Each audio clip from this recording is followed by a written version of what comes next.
Merci. La parole est à Madame Sarah El Haïry pour une question à Monsieur le ministre d'État, ministre de l'Intérieur. Merci, Monsieur le Président. Madame la Ministre, mes chers collègues, ma question s'adresse à vous, Madame la Ministre, et elle va porter sur le vol de moutons.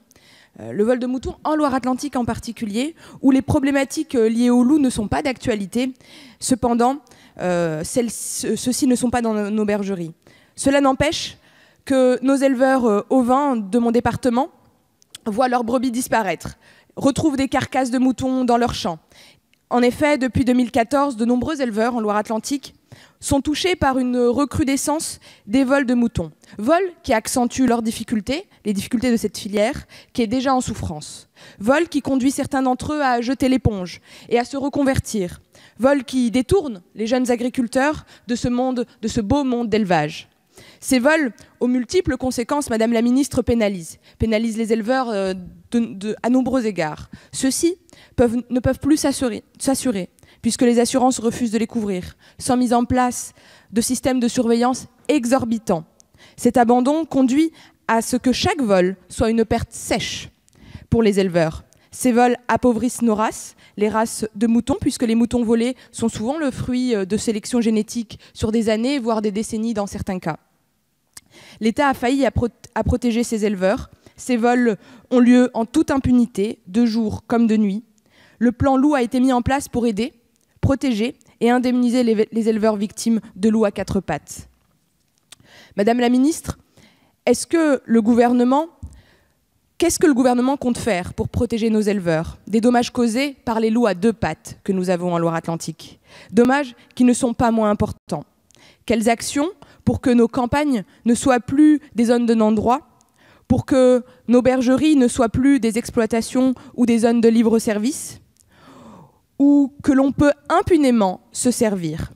Madame la Ministre, en 2017, c'est plus de 200 moutons qui ont été officiellement volés sur mon département. C'est sans compter sur les moutons volés chez des particuliers ou encore des moutons qui n'ont pas été déclarés volés par peur des représailles. Oui, Madame la Ministre, certains agriculteurs en Loire-Atlantique ont peur. Ont peur de se déclarer victimes et ont peur même d'apparaître au sein d'une association qui vient de se créer pour se regrouper et se défendre. Il y a peu de temps, Monsieur le ministre de l'Intérieur, avec votre collègue, Madame la ministre Jean-Michel Blanquer, si vous voulez que la ministre puisse vous répondre, proclamer, pour conclure, Monsieur le Président, proclamer vive l'autorité républicaine, eh bien mon département n'est pas le Far West. Et j'aimerais savoir ce que l'autorité que vous représentez compte faire pour que les éleveurs ovins puissent travailler sereinement et sans peur. Je vous remercie, Madame la ministre. Merci. Vous avez la parole, Madame la ministre. Merci, Monsieur le Président, Mesdames et Messieurs les députés, Madame la députée El Haïry. Effectivement, géographiquement isolées dans un espace rural très étendu, les exploitations et élevages agricoles peuvent présenter une certaine vulnérabilité face à une délinquance d'appropriation mobile et organisée. C'est un terme élégant, mais qui présente la réalité de ce qui se passe sur notre territoire. Dans le cadre des activités ministérielles du 11 mars 2014, la Gendarmerie nationale a mis en œuvre 79 plans départementaux dédiés à la sécurité des exploitations agricoles. Élaborés à partir d'un constat local, partagé avec les différents représentants du monde agricole, chaque plan comprend une analyse criminelle mettant en exergue les phénomènes de délinquance dans le département ainsi que les axes d'efforts à produire. Il prévoit différentes mesures préventives et répressives.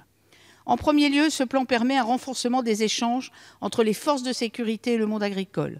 La mise en œuvre des plans départementaux s'est traduite dans 24 groupements par la signature de conventions de partenariat avec les acteurs du monde agricole, évidemment chaque chambre d'agriculture, FNSEA, etc. Afin d'encourager les initiatives au plan local et de renforcer le partage d'informations, la Direction générale de la Gendarmerie nationale et la FNSEA ont signé une convention nationale. Parallèlement, 60 conventions établissant un dispositif d'alerte des agriculteurs par SMS ou mail ont été signées entre les groupements de gendarmerie et les chambres d'agriculture. Ce dispositif SMS est présent en Loire-Atlantique sous le nom de Agri 44 depuis décembre 2014. Il concerne 2014, il concerne 121 acteurs. Il peut utilement relayer les messages de prévention face aux exactions commises contre les éleveurs de moutons afin de renforcer les vigilances. Par ailleurs, les gendarmes peuvent également apporter un appui dans la mise en sûreté des exploitations et élevages. L'ensemble des plans départementaux prévoit des mesures visant à informer les exploitants agricoles sur les menaces et les mesures de protection, notamment par l'organisation des réunions publiques animées par les correspondants territoriaux prévention et délinquance qui dépendent de la gendarmerie. Enfin, les référents et correspondants sûreté interviennent également au profit du monde agricole par la réalisation de diagnostics écrits ou consultations orales de sécurité. Ils délivrent aux exploitants des préconisations humaines, organisationnelles et techniques ciblées et adaptées au site afin de renforcer la sécurité passive et visant à réduire le risque de malveillance sur les exploitations. Ainsi, sur l'année 2017, 191 diagnostics écrits et consultations orales de sûreté ont été réalisés au profit des exploitants agricoles les plus vulnérables et 75 au profit des concessionnaires agricoles. Vous l'avez compris, cet engagement au profit du monde agricole reste fort, et cela alors même que nos forces sont extrêmement sollicitées par d'autres sujets, comme vous le savez. Et Merci. naturellement, il y a la justice derrière qui fait son travail. Merci.